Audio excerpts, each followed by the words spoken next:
3 signs you're not really ready to end your affair.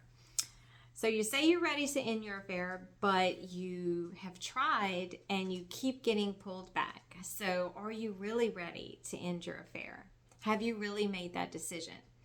It might be because of these 3 hidden signs that no one is talking about. So let's uncover them together so that you can finally break free. Hi, my name is Stacey and I'm an infidelity recovery coach, and I specialize in helping unfaithful men and women end their affair and heal from the emotional destruction that the affair has caused them. I also help them work on restoring their marriage and restoring their relationship with God. So if you would like any information on how you can work one-on-one with me, please check the description box below. I also am really excited because I have created a guide for you guys. And the name of the guide is My Affair Ended, Now What? So it is very important that we understand what the first step we are supposed to take once the affair ends. A lot of times we don't know what to do. We're lost for words, and being the unfaithful, there is not a lot of information for us out there. So I wanted to create a guide for you. Oh my God, my nose is itching. Sorry. Create a guide for you that you will have that foundation that you need to get you going in the right direction, because we don't want to get stuck in withdrawal. When we get stuck, that's where we get breakup cycles. That's where we get, depressed and all the things. So please check the description box. That's where I left the link to the guide at, and let's get into today's video. So ending an affair isn't just about cutting off communication. It's about addressing the emotional, mental, and even spiritual ties that keep us connected. If you've been struggling to let go, chances are there's something deeper holding you back. So let's talk about what could be holding you back. Sign number 1 is you keep romanticizing the affair. You're replaying the good moments over and over in your mind, and you're ignoring the pain and the destruction that the affair has caused. If you're constantly reminiscing about how he made you feel, comparing him to your spouse, it's going to be nearly impossible to move on. So I want to say romanticizing is very common. It's very normal.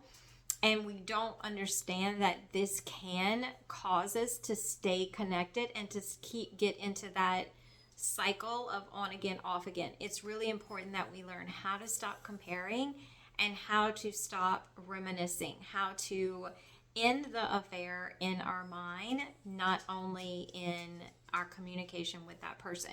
Number 2 is we haven't built a plan of withdrawal. And this is my specialty, because this is where I come in. I come in to help you learn how to build a plan for the withdrawal stage.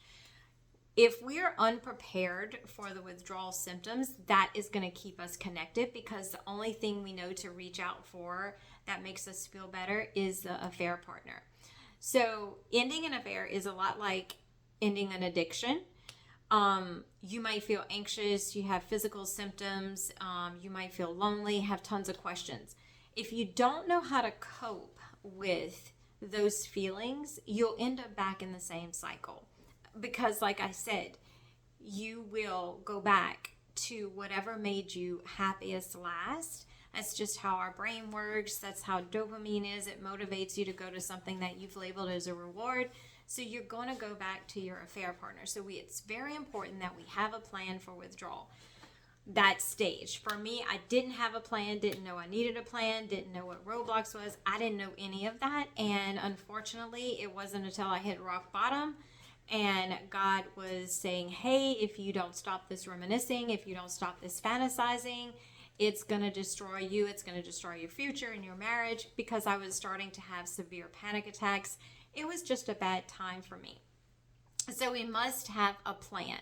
And once I went through recovery with the Lord, that's where I developed a plan, a strategy that I help many clients get through without going back to their affair partner. So number 3 is you're still seeking closure. This is a big one. It was for me. If only I could speak to him. If only I could say this. If only he would have said this. What if I talk to him and he tells me this? I just need to hear him say this. So we want closure, and we're hoping for that one last conversation. or some kind of perfect ending. Let me tell you, closure doesn't come from them. It has to come from you deciding to let go without all of the answers. That's the first part of closure. I know a lot of people say, hey, I can get closure without him, and we can become very cynical even at that statement, like, yeah, how I'm going to do that.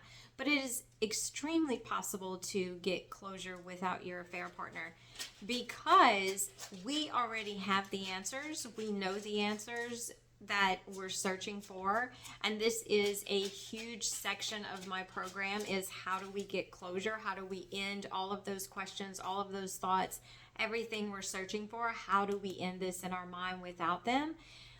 If you're curious, if you are ready to take that next step and you're tired of searching and you're tired of wanting that closure, DM me, go on my website, sign up for a consultation, and I will help you begin that process. So I know it's hard, okay? I completely understand that. You're not a bad person for struggling with these things. God doesn't hate you if you're struggling with all of these feelings. This is a battle between what you want and what you know is right. But the good news is, if you can get to a place of freedom and peace and healing today, it is very possible. I am a living testimony of how God has healed my heart, healed my marriage, healed my life. He wants to do the same thing for you. You do not have to be stuck in this mental prison attached to your affair partner. So if you're ready to go deeper and finally overcome what's keeping you stuck and in that breakup cycle, I want to invite you to schedule a consultation with me. It's a 30-minute consultation, and together we can identify what your roadblocks are, what stage of recovery you are in, and create a personalized plan to help you in the affair and heal your heart for good. So I want you to click the description box, go in those links, and I want to meet you. I want to speak to you. I want to help you through this, because I know what it's like. I didn't have anyone. I didn't know where to go, but I want to be that person for you. I want to see you heal much quicker than I did. And I'm saying that 3 months, you're going to start seeing clearly. 6 months, your vision is going to be completely clear. You're going to look back and think, why did I ever do this? And in a year, you should be completely free. And that's just an estimated timeline. I've had clients heal much sooner than that. But just know that you're not alone. I'm here for you. And I want to give you a little bonus. So the bonus tip is soul ties. Soul ties will definitely keep us attached to the affair partner and keep us going back to them. So we want to keep in mind, our soul is made up of our mind, will, and emotions. That's where the soul tie is. And that's what we have to break, those 3 things, to get free from that soul tie. I teach that also in my program. I hope you guys have a great day, and I will see you in the next video. Bye.